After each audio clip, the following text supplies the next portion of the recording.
Paz e bem, pessoal. Seja bem-vindo, bem-vinda. Gravando esse vídeo aqui um pouco mais tarde, né? Um dia diferente. Nós chegamos da peregrinação ontem à noite, então não deu para eu gravar lá em Portugal, mas cheguei. Vamos conversar um pouco sobre o Evangelho deste domingo, 28 de setembro. Vamos meditar a primeira leitura, então. Vamos ler da profecia de Amós.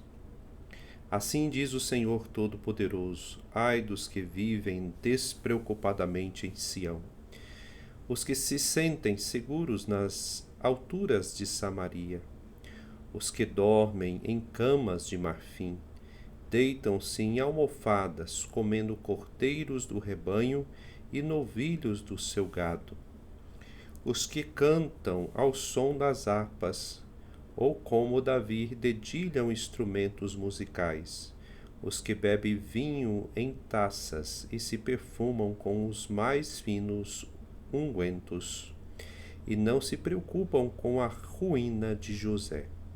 Por isso eles irão agora para o desterro, na primeira fila, e o bando de zombadores será desfeito. Palavra do Senhor, graças a Deus.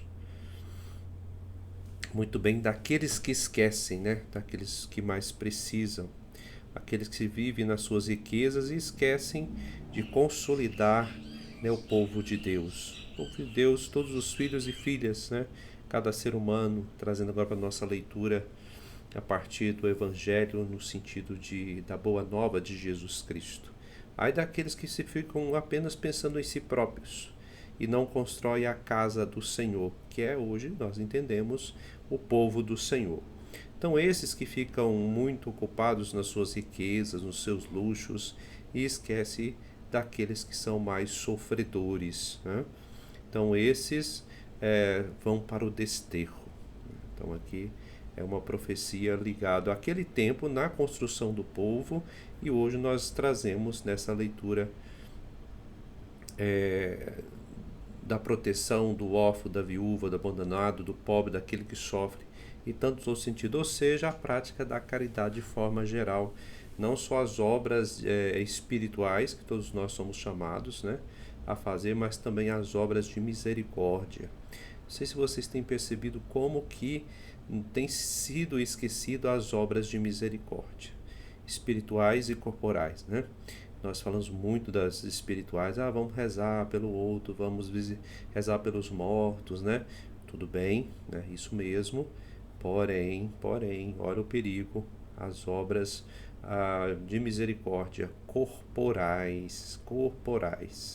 Não podemos esquecer. Visitar os doentes, os encarcerados, ajudar aqueles que necessitam, ajudar a tirar aqueles da pobreza, que vivem na miséria, e por aí vai. Então são as duas coisas que lembram tantas outras passagens que parece que estão sendo esquecidas, né? Parece que ninguém quer prestar atenção. Se fizestes isso a um desses pequeninos, foi a mim mesmo que fizestes, né? Lembra dessa passagem? Lembra também da primeira carta de João, que nós falamos tanto aqui? Quem diz amar a Deus, né, mas não ama o próximo, é mentiroso, está vivendo uma falsa, né? Também a carta de Tiago, né? Não basta só acreditar sem obras, não basta dizer Senhor, Senhor, e não praticar.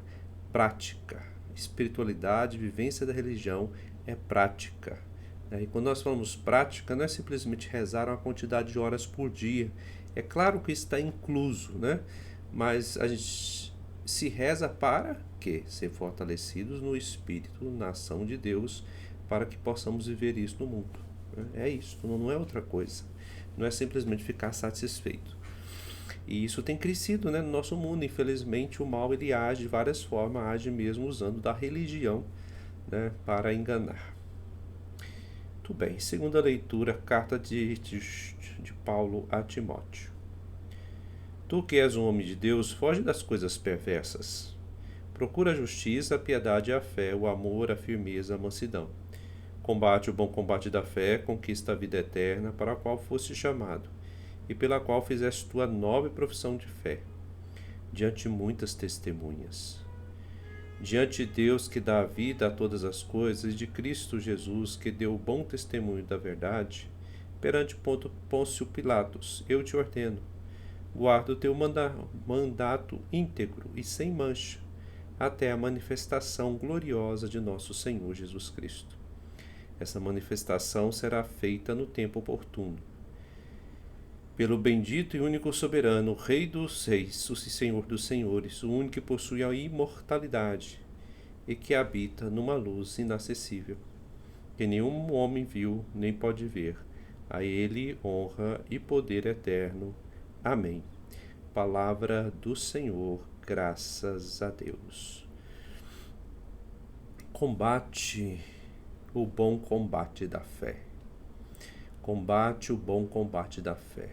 Gente, combater o bom combate da fé, nós associamos à primeira leitura, não é simplesmente brigar por ideias ideológicas, né? Infelizmente, parece que nós estamos andando brigando mais por ideias, concepções religiosas, do que realmente pela fé.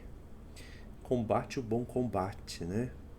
Não é combater, brigar, não é discutir concepções espirituais, religiosas, litúrgicas.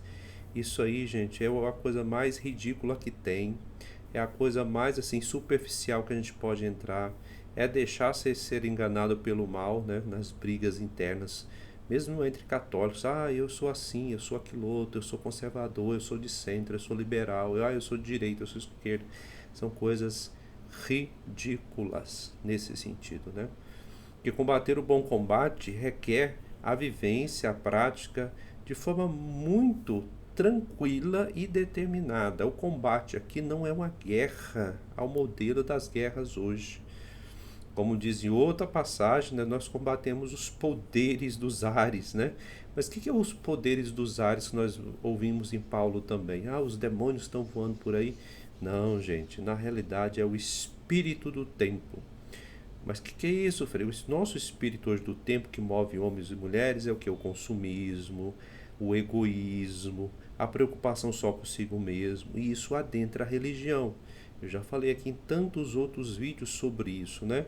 Até mesmo a prática religiosa é usada somente para o benefício pessoal. Isso não é cristão, isso nunca foi cristão. Vou rezar só para Deus me abençoar. Amém, amém, amém. Nem lembra dos outros, né? E quando lembra é só para rezar Ave Maria, um Pai Nosso. Mas a prática mesmo da caridade, de visitar o doente, cuidar do outro, né? de lutar por aqueles que sofrem, são negados, passam fome, etc. Nada, né? Então essa fé é uma fé enganosa, é uma fé que não traz frutos, pelo contrário, né, desvirtuar o próprio mandamento. Então o combate ele é cotidiano contra o espírito do tempo que invade também a prática religiosa.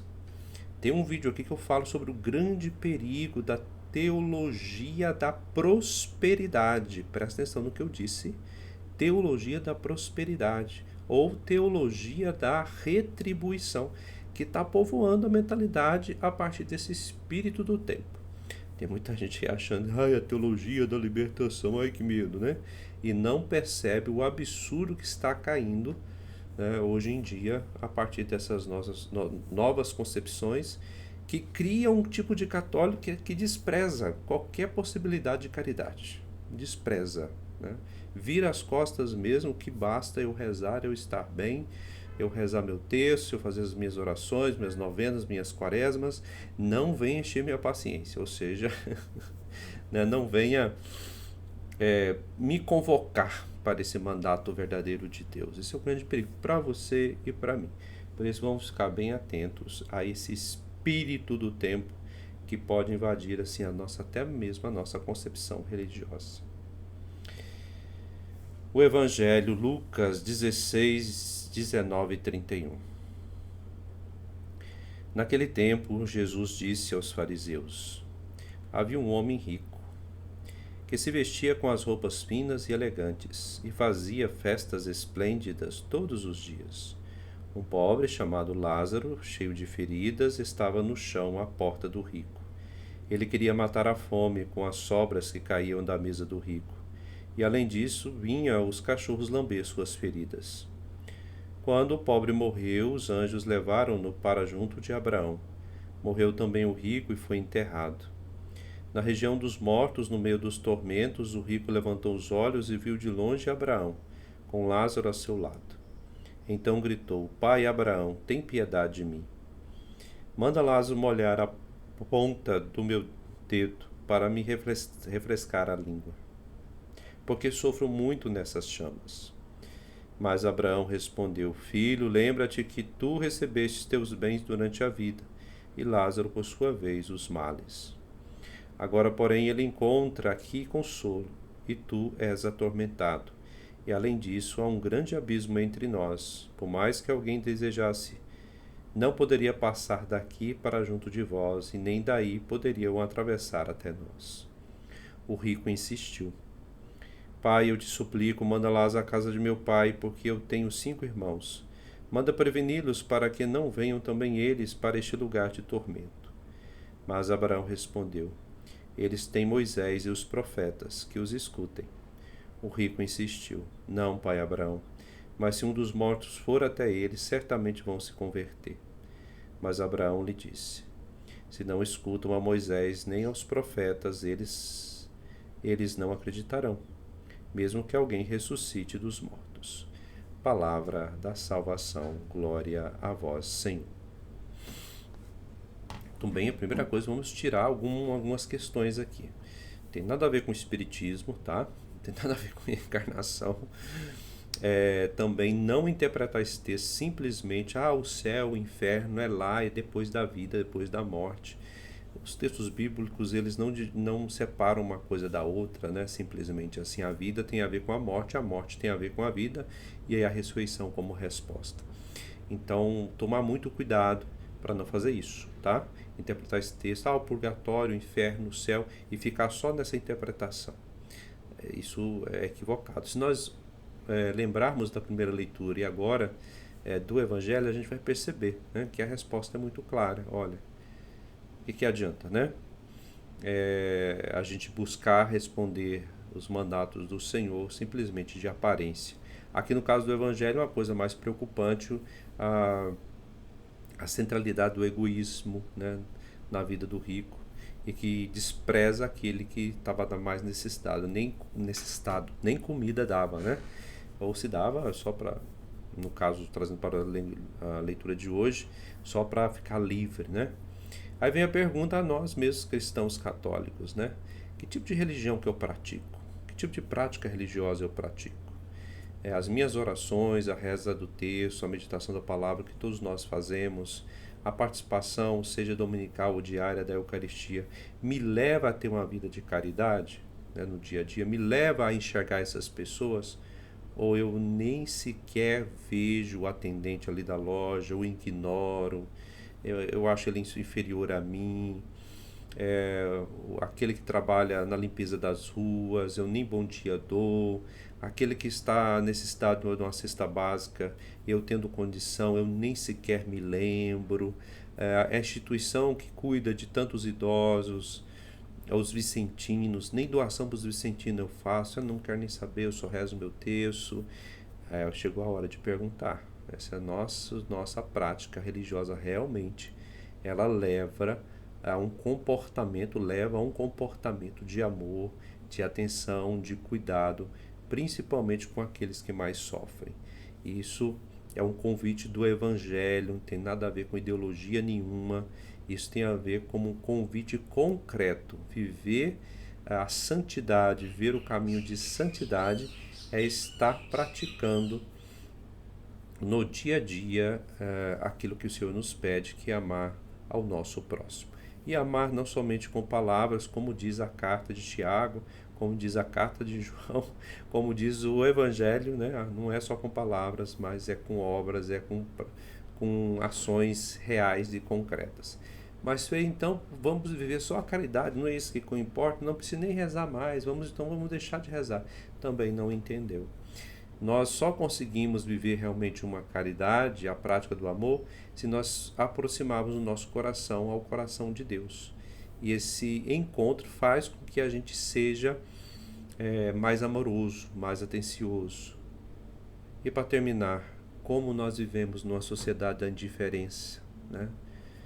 Não me incomode, eu quero o meu divertimento. Até mesmo a prática religiosa, em alguns aspectos, tem se transformado num verdadeiro espetáculo, ou seja, tem que interter-me, ou seja, tem que me divertir, tem que ocupar a minha atenção.